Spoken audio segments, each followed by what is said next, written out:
This episode of Historians of the Movies podcast is brought to you by our Patreon.com subscribers. If you would like to help support Historians at the Movies, you can do so by visiting patreon.com/historians at the movies. Now on with the show. Hey everybody, welcome back to Historians of the Movies podcast. I am your host and creator, Jason Herbert, and every single week we are talking about movies and the histories behind them. And this week, we're going back to the vault. Guys, right now we're on a little bit of a break. We're going to be coming back in late January with a super secret guest that I can't quite tell you about just yet. So what I wanted to do is give you some highlights from our early days of the podcast. A lot of you have come to the pod recently, and thank you so much for doing so. So I wanted you to be able to hear some of our early episodes. And this is an episode, Master and Commander, with an absolute great friend of mine. I'm talking about Mary Hicks. And the cool part about this is that Mary, when she first came on the pod, she's been on twice and she's scheduled to come on a third time now. When she first came on this pod to do this episode, she was in the throes of finishing the very book that is in my hand. And I am talking about Captive Cosmopolitans, Black Mariners, and the World of South Atlantic Slavery. It just came out from the University of North Carolina Press. I'll post a link for you guys on it and the show notes and on social media. But the other cool thing is that if you've listened along, you know that Master and Commander is the single most requested pod and film I get when people come on and ask, hey, I'd like to come on the podcast. I want to talk about movies and history. And I say, what do you want to do? And they always say Master and Commander. And I have to say, I'm sorry, Mary already took that. So this is one of my favorite episodes with one of my absolute favorite people. I think when you listen to this, you'll also have Mary as one of your favorite people as well. This is a great, great discussion about a really terrific film. So with that said, sit back and relax because Master and Commander is next on Historians of the Movies podcast.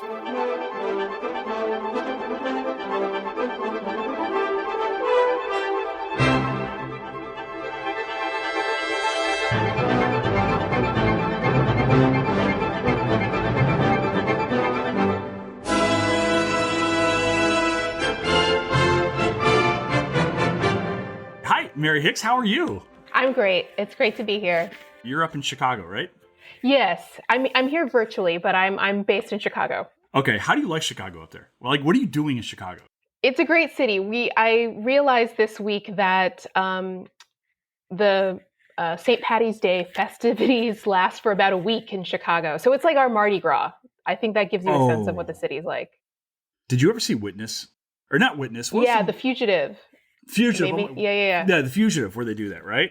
Yeah, that's a great Chicago movie. That's like, it's not yet spring, that kind of weather in Chicago. And, you're running through the streets if you're a fugitive, except for you just go around and you see all these groups of people walking around the streets wearing green. That's what it's like now. Do you have a lot of experience running around the streets like a fugitive? Is this when you're not grading or what? No, rarely. I was out the other night and it was just to see some friends and go to a movie. And I was just sort of shocked. I was, we're a week away, I think, from St. Patty's Day, but people were ready for it already. So I think the Chicagoans or the Irish in particular, they're just ready for St. Patrick's Day anyway. They're like, this is our time. And for the longest time, I thought being from Kentucky, I probably had some Irish ancestry in me. And I was like, always kind of latched onto it. And then I found out that I'm 100% English. Like we're full on from Manchester area. So I can't even celebrate that at all. I'm like, show up. I'm like, God save the king or something. I'm just, probably not. It doesn't stop anyone else, Okay. Everyone embraces it, regardless of heritage. Yeah, it's like, imposter syndrome. It's like, and as a scholar, it's something that I should feel very, very comfortable with. I'm actually in my element. I'm totally a fraud. So you're at University of Chicago? Yes, that's where I teach right now. For our audience who aren't familiar with your work, what do you do? So right now I'm finishing a book on enslaved and free mariners. Most of them are actually born in Africa, and the book is called Captive Cosmopolitans, Black Mariners in the World of South Atlantic Slavery. And it really focuses on Brazil. So that's my area of expertise. But because it's Brazil in the 18th and early 19th centuries, there's a huge overlap with the geographies of West Africa. So it's a truly transoceanic story. And it was an interesting project. I didn't happen on it intentionally. It was just, I ran into in the archives these letters written by enslaved seamen, and they were really fascinating to me. And I wanted to follow their stories. And as we'll talk about, I'm sure, in this episode, seamen lived really interesting lives, full of really eventful moments. These archives you're talking about, like these seamen, they are enslaved as they are mariners, correct? Yes. How are they writing? Are they writing in Portuguese? Are they writing in native West African languages? Like, what's the status of like the archive itself? Like, how do you interrogate that? Yeah, that's a great question. So when they would write, it wouldn't necessarily be their hand. They would usually be speaking to a scribe who would then transcribe it for them. So what I looked at were a lot of legal records, so legal petitions for freedom, but also wills that they had drawn up before they went to sea. It was common to draw up a will because, of course, you didn't know if you were going to come back. And other kinds of documents in which they tried to articulate, to the Portuguese colonial state what they wanted.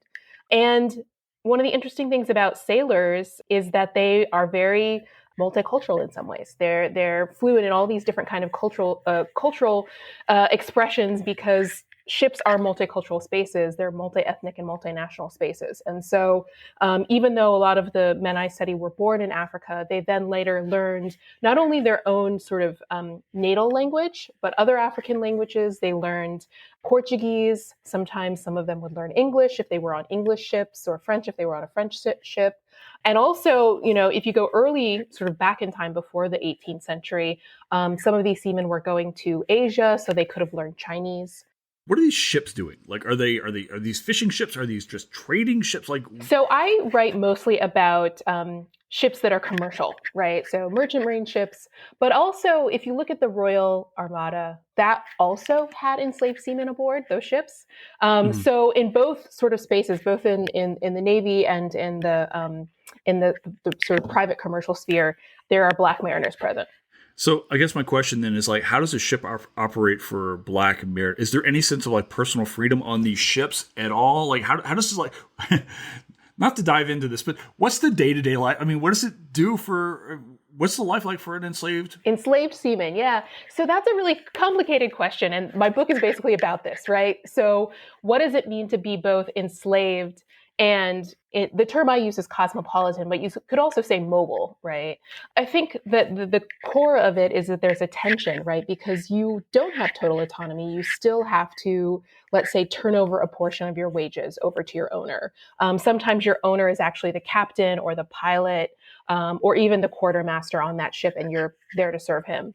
Sometimes you are freed, right? Like you can use your wages and the various sort of trading activities you're conducting on these ships to purchase your own freedom.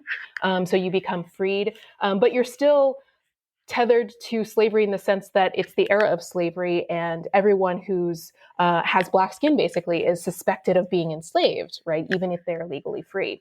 So it's a really complicated and fluid story, right? There's kind of degrees of autonomy, degrees of mobility, and there's also degrees of coercion that can affect your life, no matter your sort of where you were born, no matter your legal status. And so what I try to understand is how enslaved mariners and then sometimes free mariners leverage the opportunities of the sea to try to create some semblance of the lives that they wanted, both at sea and on land. And of course, they're not always successful because they're always subject to violence. They're always subject to potential re-enslavement, even if it's illegal re-enslavement. They're always subject to, just the harshness that all sailors experience, which is that, seafaring is a very dangerous occupation. It's not unlike actually being a historian now. I think about like the dangers of being at sea. We've got books flying around. My question though is like actually, and forgive me because I'm not well versed in West African history, but I'm wondering, in my own research, when I'm talking about the importation of, say, formerly enslaved Africans and their importation of, say, cattle knowledge into Florida and so forth, is there a sense of like a seafaring tradition in these West African, in these enslaved West African folks, or how does that work? Or are they having to pick this up on the fly? How do you come to be a seaman? So it's both. So there is a long-standing aquatic and even maritime canoe. It's mostly canoe-based seafaring tradition in various parts of West Africa. So on the major rivers, so the Niger River, Delta, that area, there's a huge canoe culture there when the Portuguese arrive. Further north, Senegal, for instance. There's also a water culture there. And so the Portuguese, when they arrive, they start to sort of in their minds associate people of African descent with being particularly aquatic, right? Water-faring people. And much the same way, like you're talking about, I think that's a great analogy, how they imagined enslaved men to be particularly effective herders, right? Because of the various pastoral skills that they would have brought from West Africa. It was the same thing with seafaring. And so they saw them as a waterborne people, but then also, the period of the transatlantic slave trade that I write about, the people who are coming across it tend to be quite young, so young adolescent boys. And what happens when they arrive in Brazil is that they're desired because they're viewed as kind of flexible, able to take on new identities, new occupational skills very easily. And so owners buy them specifically to train them in certain occupations and trades. And that happens all the time. So you would purchase a young boy or an adolescent boy, and hopefully through the course of his lifetime, he would make you more money because he had this occupational skill. And I'm assuming you could rent out his labor, trade that out, and so forth. Am I right on this? Yeah. So there's a category of enslavement in Brazil called a wage-earning slave. Escravo de ganho is the Portuguese term. And if you were a seafaring slave, oftentimes you would be rented out. So your owner would actually be living in Salvador da Bahia, which is in the northeast of the country, but you would be rented out to travel sometimes, hundreds, thousands of miles away for months at a time on a voyage. And that's how long your labor would be rented out. All right, I got to ask you now about another form of labor, which is actually your book, though, because you said you are finishing it up right now. Mm-hmm. Like, how's this process for those folks who don't know like the process? Because I'm just now working on submitting my book proposal to press. Yeah. How does this work when you're like at the finish line? Like, where are you now? What are you doing? Yeah, so I'm just sort of like fixing all the things that are a little bit gnarly. It's like that's the end process, and it's exciting, right? But it's also tedious and painstaking because you have your major ideas in place, but really at the end, you're just trying to make sure that you are creating something that people will not only read, but hopefully be moved by. You really want it to speak to the audience, not just at an intellectual level, but at a level of, I feel like I can understand the world through the eyes of these historical actors. So that's a lot of what my sort of edits and revisions have been about, which is to really make the stories that you find in the archives, which tend to be these just fragments, really. Like you get a sort of small sense of somebody's life in this snapshot moment, and to build that out and to make it into a person that the audience or the reader can really engage with and have a sense of that person's humanity and the life trajectory that they experienced. And that's, I think, a big part of the historian's craft, because I think sometimes historians know this, but when you find documents in the archive, they tend to be quite dry. They're not necessarily the most interesting things because they're generally like commercial records, legal records. And so they can be quite formulaic. And then to draw out of that something that really speaks to the humanity of your historical actors, I think is important. Am I right in assuming that this is a continuation that's based off of your dissertation? Is that correct? Yeah. So I've been working on this project for 10 years. It's still a big chunk of my life. How does it change? Do you radically change it? Was that a difficult process to kind of go back and dive back? Because you get done with the dissertation, like, fine, I made it across the finish line, and then maybe you take some time off, I don't know, and then you start again, which is yeah. It's funny, I've never talked about this before, so you're the first. I'm debuting all this. Outstanding! Put yourself right on the spot. Tell us all the things. I don't know, Mary. I don't have super juicy things to say, but I would just say that it changes in the sense that you go back, you do more research because you have all these leads. Because when you write your dissertation, there are certain loose threads. So you have certain leads that you want to follow up. I did more work to try to follow individuals. So I went back into the archive for many years after I finished my dissertation to try to see if I could follow individuals over time. Mm-hmm. And I was doing multi-site archival research. So going between Brazil, Portugal, and the UK, it's oceanic stories are expansive. So it requires you to go to archives all over the place. So part of it is archival work. And then reshaping the narrative, I think, was really about trying to get a handle on what I thought that these men could reveal to us about their time period, right? So trying to draw the implications of their story out into something larger than themselves. And that's a lot of the theoretical work that I did, as well as just hopefully it's written better. It's written in a more engaging way. It's written in a way that a broader audience can understand, and not just the people who read your dissertation who tend to be other academics, but, hopefully something that people who are students or even just students of history can pick up and understand and enjoy.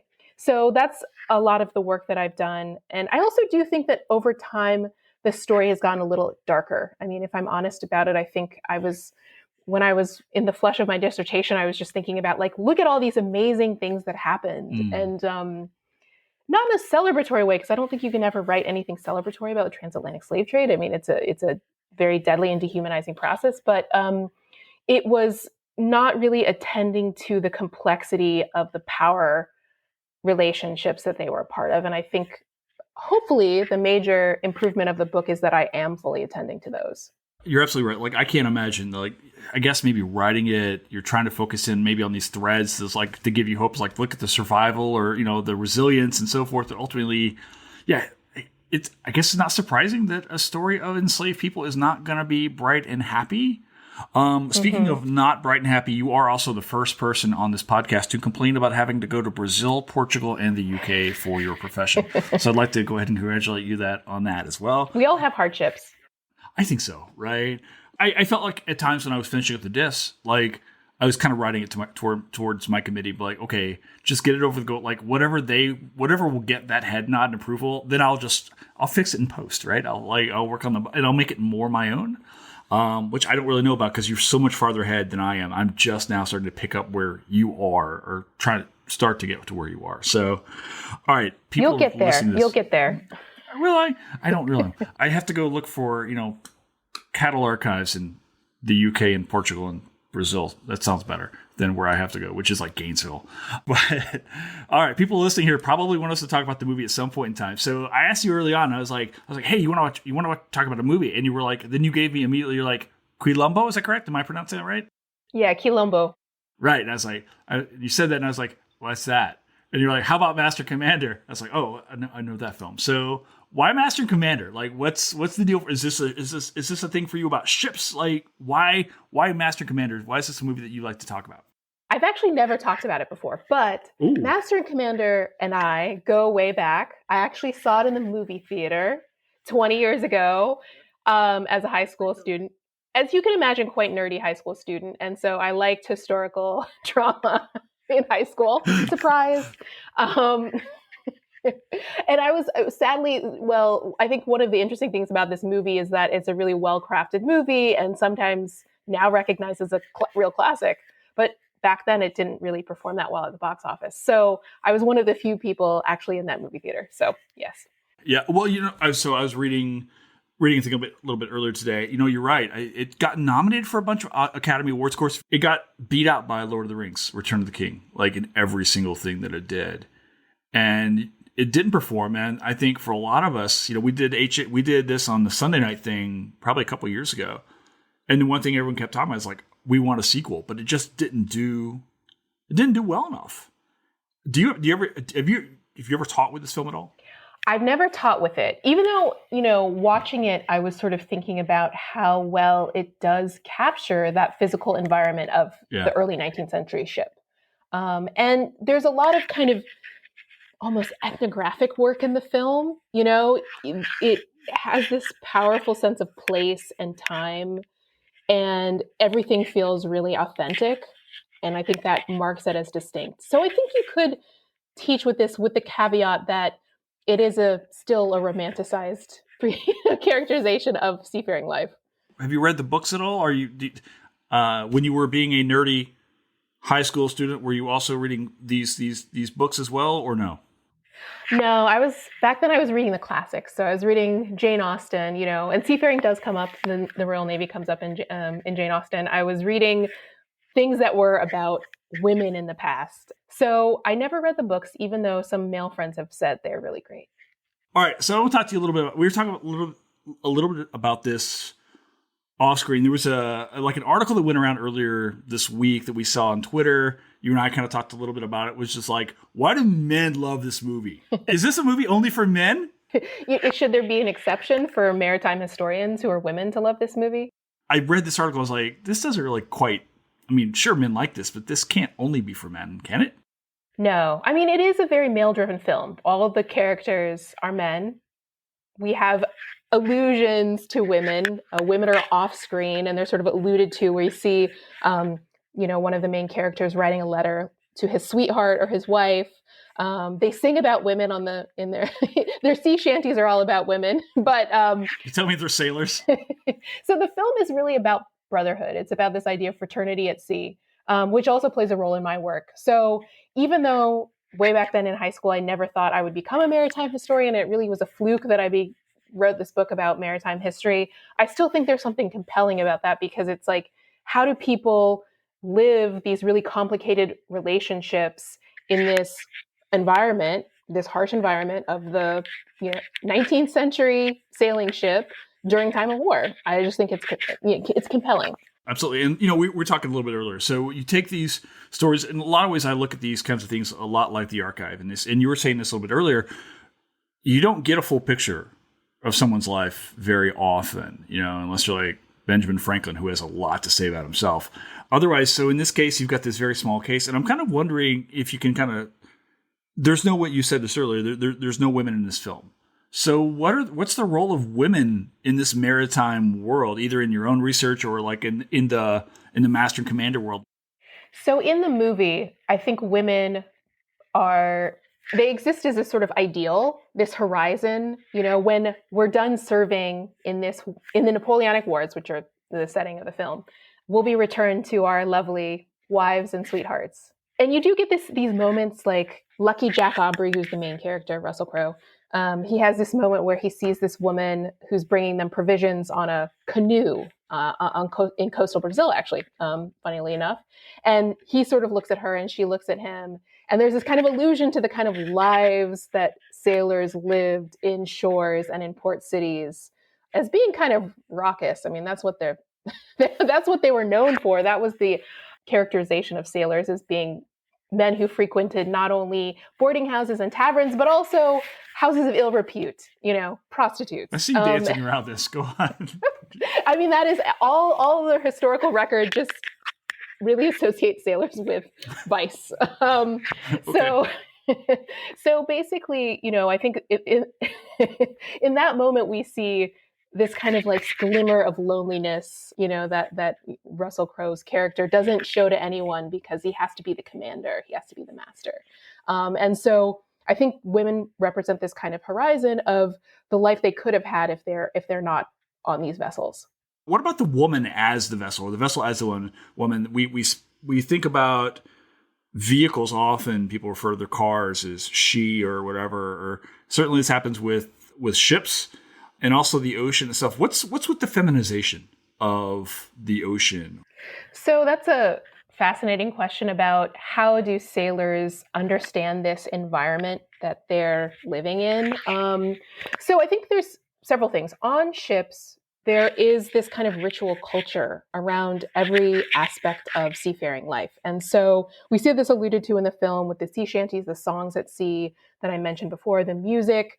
Sailors would also engage in these kind of rituals, superstitious rituals. So for instance, when they cross the equator, every member of the crew would dunk themselves in a bath of water, to mark this passage. You're going over this liminal space, and so you have to mark the passage by dunking yourself in and they would all do it. And it's like, it's workmate bonding, right? It's fraternity bonding, but it's also trying to, I think, control the uncontrollable.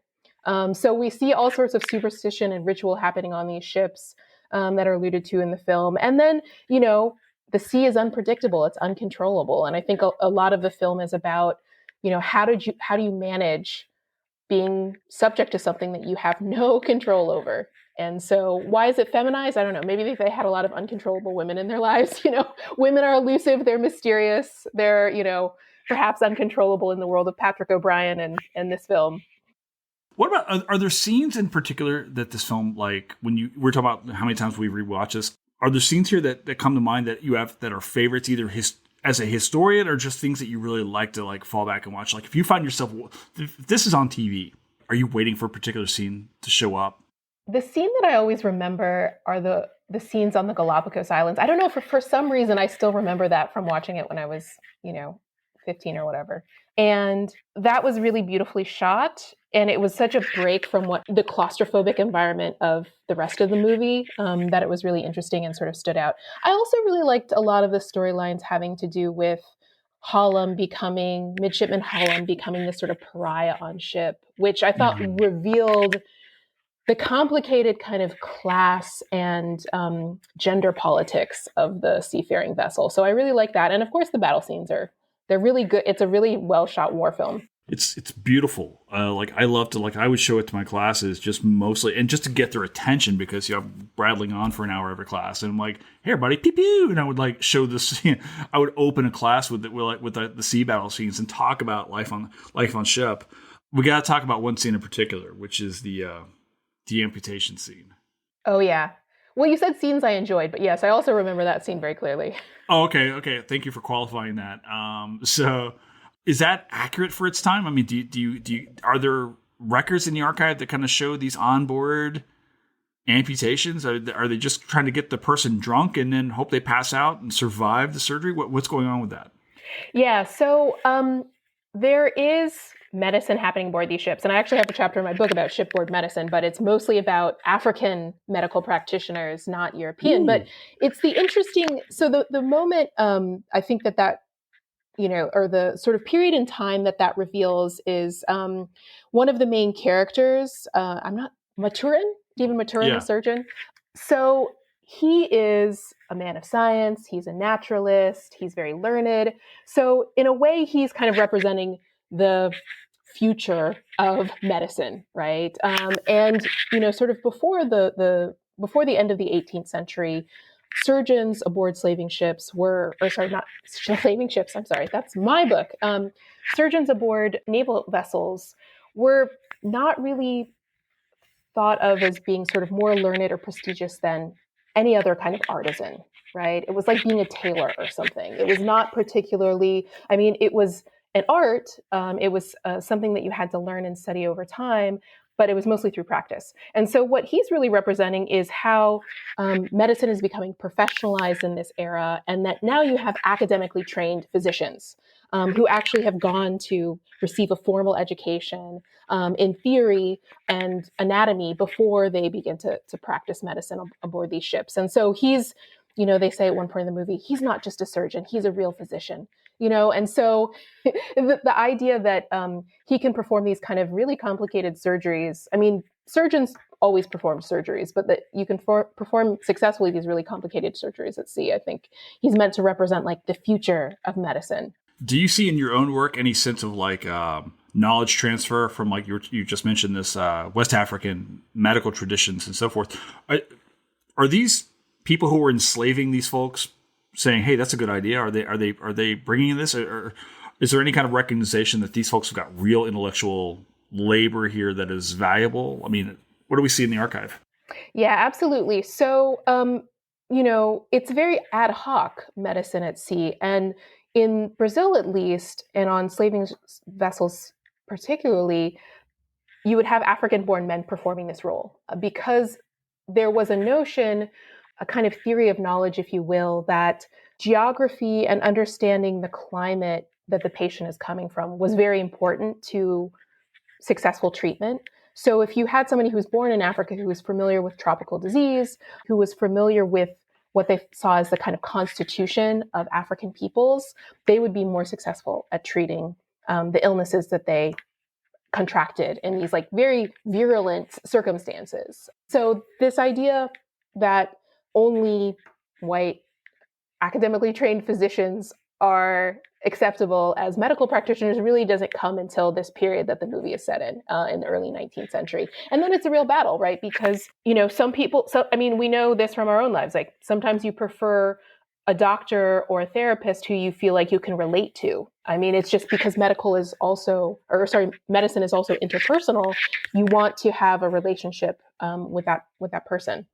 I'm kind of wondering, and this may be beyond the focus of your work, but as I was thinking about this film and then also your work and also this whole mess, I was just up in Alabama recently, and there were still statues to like Confederate soldiers and so forth, and the United States were still grappling with enslavement. And I'm kind of wondering if you have any understanding of like what that's like. Does Brazil go through these throes as well? I mean, do you know anything about that as well? Are they still wrestling with this at all? Because we're a hot mess up here. What's the legacy of this enslaved history down there? Yeah. I mean, I would say the history wars are actually global. So here, there's disagreement about how do we frame the relationship between slavery and the sort of founding ideals of the United States? I mean, that tends to be the sort of pivot of all these debates. In Brazil, there are a series of debates. So not very long ago, I think it's been about 10 years, the federal government adopted a law that basically said that all schools, all secondary schools at least, need to teach African and African diaspora history, as well as indigenous history. So it needs to be part of the mandated curriculum in all schools.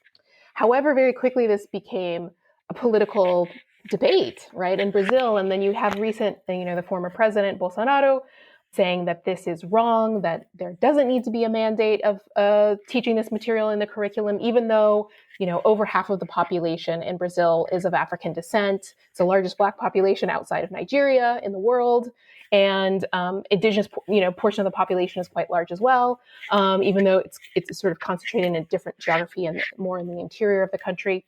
And so the idea that, that you would just be teaching the Enlightenment to college or to high school students, I mean, it's problematic because it doesn't really represent the population of Brazil. But yes, it's become a political football. And Bolsonaro even, famously said that, Portuguese did not colonize Angola, which was one of its major colonies in Africa and, source of a lot of enslaved people in the transatlantic slave trade. So yeah, it's become political there too. I can't help but reflect now. The low-hanging fruit for anybody who's listening is going to say, going to make reflections directly to Florida, where I'm at right now. I can't help but notice or think that Bolsonaro just made an appearance at CPAC here in the United States a week ago, 2 weeks ago, whenever it was recently. I didn't know about his history with history, if you will. So that I guess maybe shouldn't be surprising. Let's talk about your history. And I'm interested in maybe some of the works that influenced like your work. If you can I'm going to put you on the spot here. If you can kind of talk about 3 of your favorite books, things that you've read that really influenced the book that you're close to finishing now.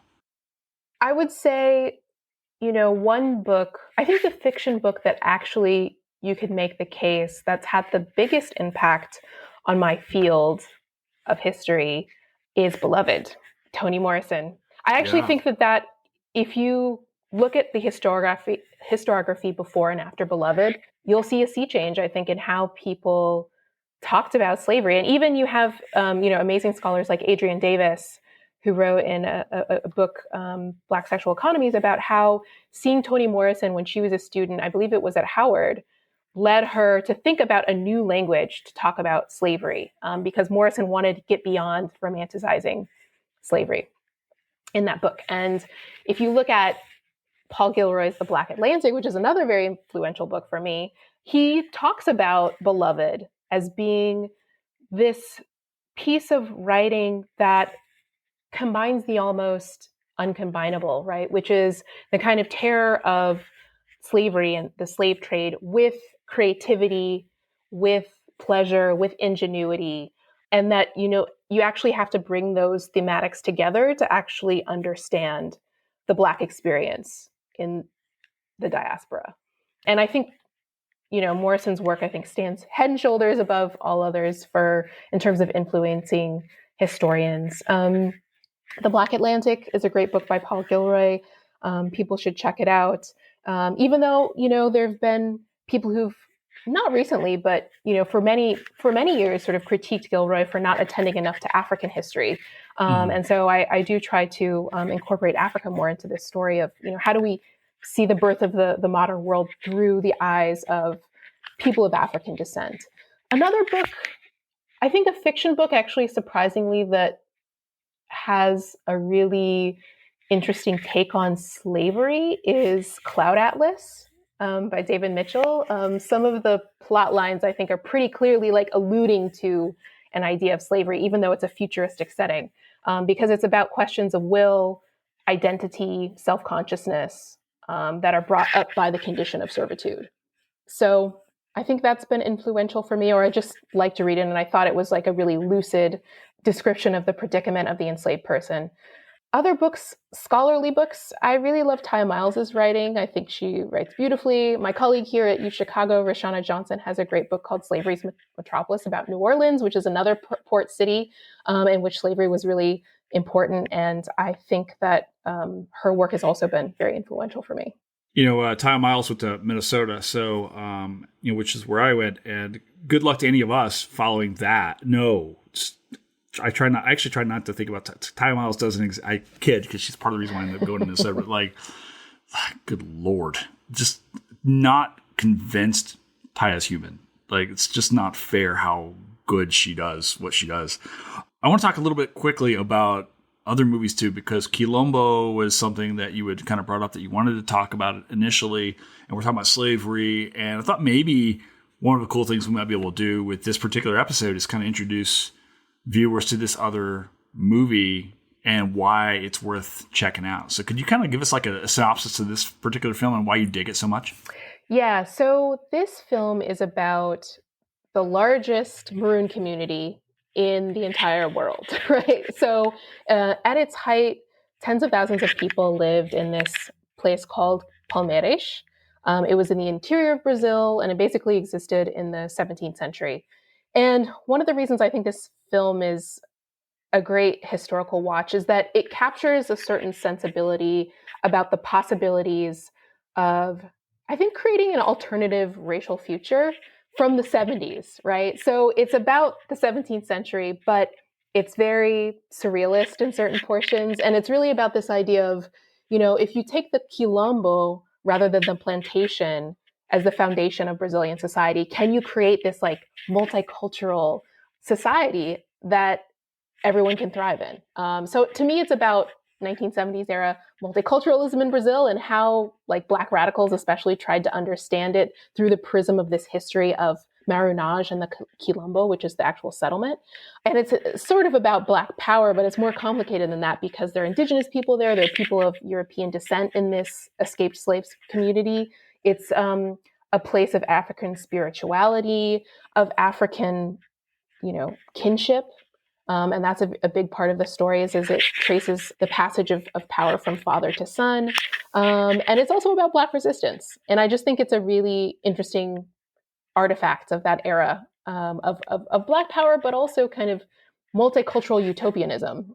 When you go to Brazil to go to the archives, are you ever able to visit any of these actual locations where places like in the film at all? Like, how does this affect like your own work? Yeah, so quilombos, I know people do research, especially archaeologists, on these sites. They're not easy to find now, but there have been really, really great archaeological studies about them. So we actually know like what they planted. They had relationships with plantations nearby, and therefore they were able to get tools and household goods and so forth. I've never visited those personally. I have spent time like kayaking in Brazil, trying to get like that oceanic view of the coastline. You can't kayak in Chicago? It's lovely up there right now. It's not quite as picturesque as Brazil. Okay, fine. It's a kayak. So I've done kayaking trips. I've kayaked in Guanabara Bay, which is where Rio is. I've seen the sea turtles and the dolphins, and it's beautiful. It's fantastic. The other places I try to go is, the churches that the mariners that I write about frequented, the neighborhoods, because you can track all that information down in the archive. So it's really special to see something and document and then visit that neighborhood and know, okay, this is where the mariners in the city lived, and it's overlooking the bay, right? So you can kind of have this panoramic view of the water. I'm meant to ask you then, like, so you bring up religion, like how is like in your own work, how are like West African religions, are they making their way on board on ship? Like how is faith practiced by these enslaved folks? I guess just men, right? Or this is only men on board, or are there ever women ever? So there are women held in the cargo. There aren't women laboring on the ship as mariners, right? They're not part of the registered crew. Religion played a huge role. So there would be weekly mass on Portuguese ships, and sailors would oftentimes pay alms to churches before they left. Again, try to bless the ship, bless themselves before they undertook this perilous voyage. So Catholicism was important, but also West African spiritual practices were really important. And in the book, I talk a little bit about how the kind of cosmologies or way of thinking about the world and the human body and nature that originated in certain parts of West Africa, particularly what's now like Ghana, Togo, Benin, and Nigeria, that sort of strip of the coast, how they infiltrated Portuguese shipboard medicine, basically. Master Commander has a whole bunch of fighting in it. Do these ships that are in your book ever encounter pirates? Are they preyed upon by rivals? What's the violence like for these folks living on these ships or laboring on these ships? So again, I was saying, like at the beginning, this is a incredibly romantic movie, but it does have a lot of visceral shots of people being injured, people suffering horrific, men shot life by altering. Cannon is what you're trying to say. Yeah. Yeah, and the splinters. I mean, just the splinters flying everywhere in all the scenes. I mean, that's leaves an impression. Okay, yeah. And then, you notice they're all scarred and everything, which the actors, they did a good job. So I think that death is the kind of specter of these ships. And I think that tells you something about the mindset that the people who lived on them had to have, right? Which is that this could be my last day. Violence was an omnipresent part of shipboard life. Violence exercised by officers, by superiors and commanders over able or sort of common sailors. And so it was a part of the discipline of the ship. There was also violence if you were taken as a prize, which is the plot of the movie, is attempt to take a French ship as a prize during the Napoleonic Wars, and also piracy, right? And the purpose of piracy was really just to kind of loot and pillage, but it also meant that you could be killed if you stood in the way of that. Should we have seen enslaved people on board either the English or the French ships during the Napoleonic Wars? Yeah, both of them would have had enslaved seamen. And if you've ever read Equiano's travels, right, his travel narrative, he talks about being the enslaved servant of a naval captain in the 7 Years' War. So that's one of the key points of his life. And, we just know from the other records I have also seen. So one of the things I research is this British suppression of the transatlantic slave trade in the early 19th century. And on those ships that were part of what was called the West Africa Squadron, there are African sailors, free African sailors serving on them. So it's not only just enslaved, but also freedmen. And they would act as interpreters in legal proceedings. And so there was always a Black presence on British ships and also French ships as well. And, there's a kind of porosity in these spaces because even though the movies is about this kind of like nationalism at sea, Russell Crowe says, this ship is England, right? There is a circulation of mariners, especially in times of peace, because, to have those kind of skills, to be an able-bodied seaman, which was the technical designation, that was in demand, right? And it was hard to actually get people to serve on these ships, hence the need for things like impressment or forcing people to serve because it's dangerous, it's not paid particularly well, you're away from your family, your loved ones for months or years at a time. So it's not the most desirable profession. I'm kind of wondering, did you ever watch the series on Starz? Did you watch Black Sails at all? No, I've never even heard of it. Black Sails is a series that came out. It was at the same time as Game of Thrones. It's set up as a prequel to Treasure Island. So it is four seasons of showing the rise of Long John Silver, and it's set up the show was set in the Bahamas in like 1715 or whatever, showing how they came to, these wars over the Caribbean and so forth, because they the series paints the Caribbean as this very lawless place where the European nations really don't have a good grip on what's going on over there. So these places are really kind of controlling themselves, but you do see a lot of African and African descent people on screen and on ships in these shows. So I was kind of curious if you'd seen it or not. I watched it. I actually argue it's actually better than Game of Thrones as far as it's rewatchable. I can't watch Game of Thrones over again; it's too much. But Black Sails I'll watch multiple times. So if you ever get a chance to watch it, I'm curious to hear your thoughts on it. Or if you just watch all like 40 episodes, you can come back and then we can talk about Black Sails at that point in time. So 4 years from now. Oh no! Like I'm going to give you 4 weeks. You don't have anything. All you're doing is grading. I mean, you've got one book mostly done. Did I see you've got a second book on the way already? Is that what's going on with that? Yeah, I'm starting to work on the next book, which is returning to the project I thought I was going to do for my dissertation, which is about enslaved women. So I'm going back to that topic now. All right, so you're working on 2 books at once. Well, yeah, I'm just sort of starting the preliminary research for that one and just getting a sense of where I need to travel to next. All right, let me ask you this. Back to a history thing. Master and Commander. Is it a history film? Ooh. I would say that I knew we were gonna end here. And I sort of feel like the most boring thing historians do for the public nowadays is like fact checking. It's like the thing I think that the public wants us for, but no offense to you, Jason, but I feel it's a little boring. But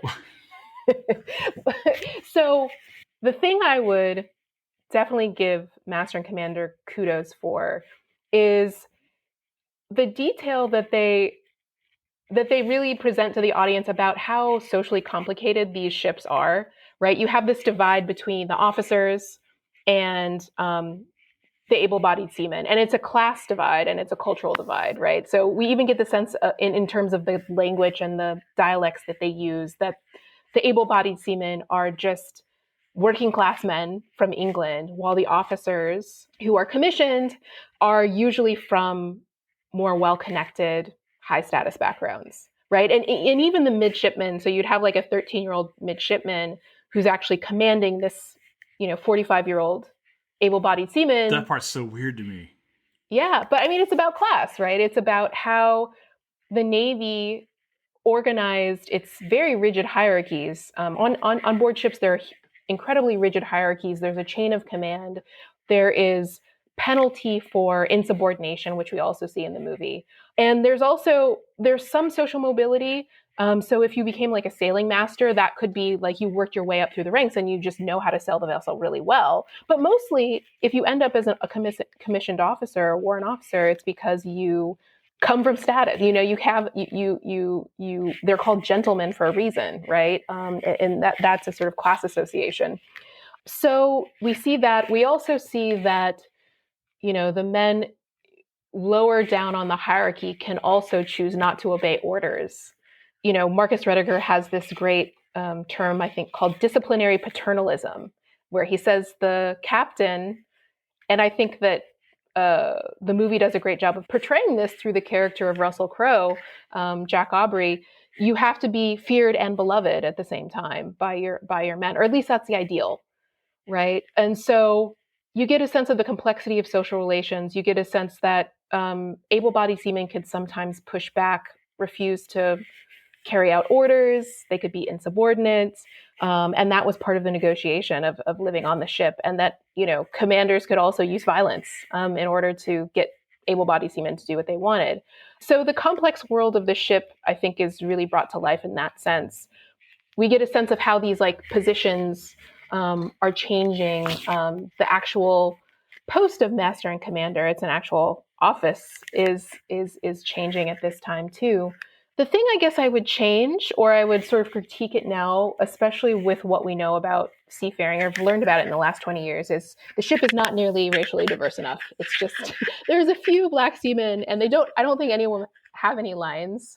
So even though you get this running dialogue by people like the steward who cooks the meals for the captain and for the other officers, mocking basically his social superiors, you get a kind of counter narrative to the honorable captain image that he's trying to present. But you don't have any sort of racial dynamic happening on the ship. There's no exploration of that. There's no real exploration of a potential queer sexual dynamic that we know was also on ships. All the men are sort of presented as being de facto heterosexual, right? There's no romance in this bromance? There's no romance. Even though the man who becomes a sort of pariah on the ship, the Jonah, or the man who potentially causes all these misfortunes to befall his crewmates, is sort of cast as maybe being perhaps queer, or there's a kind of implication of that. And he's ostracized. So it's not really, I don't think it's a very honest reckoning with that part of sailors' lives, their sexuality. We've talked about this. It doesn't sound to me like there's going to be it sounds to me like the movie is just too expensive to put together to make a sequel. Netflix series? Like, what's the hopes here? Like, would you watch a Netflix series on this? Would you watch a sequel, or are you happy with just the one film? I think it would be hard to cast actors who actually did justice to the role, as well as I think Russell Crowe was the perfect Captain Aubrey. Well, you caught Russell Crowe right in his prime. I mean, there are very few actors who can do, like, this is the movie buff part of me. There are very few actors who can do both these action scenes credibly, and like you totally buy him rushing the ship and, you know, battling it out and getting shot and getting stabbed and not caring and just keep going with the intelligence. You know, he has like a mind, and he's like one of the few actors who I think you can translate that to the screen. Like, he's thinking, you know, he's crafty. I don't think you can find another actor nowadays who can do it. I don't think there are many people like Russell Crowe, at least in his heyday, where he would disappear into a role. I watch Tom Cruise. I know I'm watching Tom Cruise, but you know, Daniel Day-Lewis, I forget I'm watching an actor. And I think Russell Crowe, at least during this time period, and also the interplay between him and Bettany. Bettany was like the perfect guy.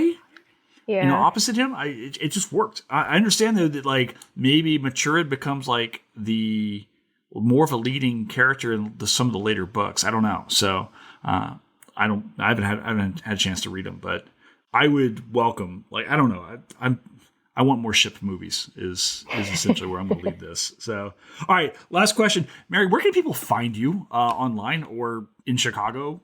Yeah, so I'm at the University of Chicago, and I also have a Twitter, at Dr. Mary Hicks. I feel a little, I don't know.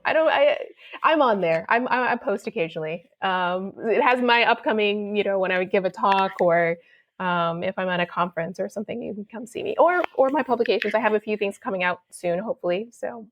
Well, look, I never know how to end these, so thank you so much for being here. I had a chance to hear you give a talk up in Philadelphia recently, and I was just so happy to be able to listen to you then and be able to talk to you now. So thank you so much. Yeah, it was really fun. And if you find another ship film, I'll come back. I promise. Oh, we'll do U571. We'll talk about Das Boot. That's a ship. I guess submarines are boats. Yeah, there's some parallels between this movie and Das Boot. That's my other theory. It's about claustrophobia. Oh, I was totally thinking when you talk about like the claustrophobic, I was like, Das Boot is the most claustrophobic film I've ever seen in my life. That movie. Yeah. Now we're talking about the links between, you know, Portuguese, Brazilian slavery and the Third Reich. Clearly, obviously, now we're just bringing the bar all the way down now. So, anyway, all right, I'm going to stop. Thank you, Mary, so much for being here. Thanks for having me.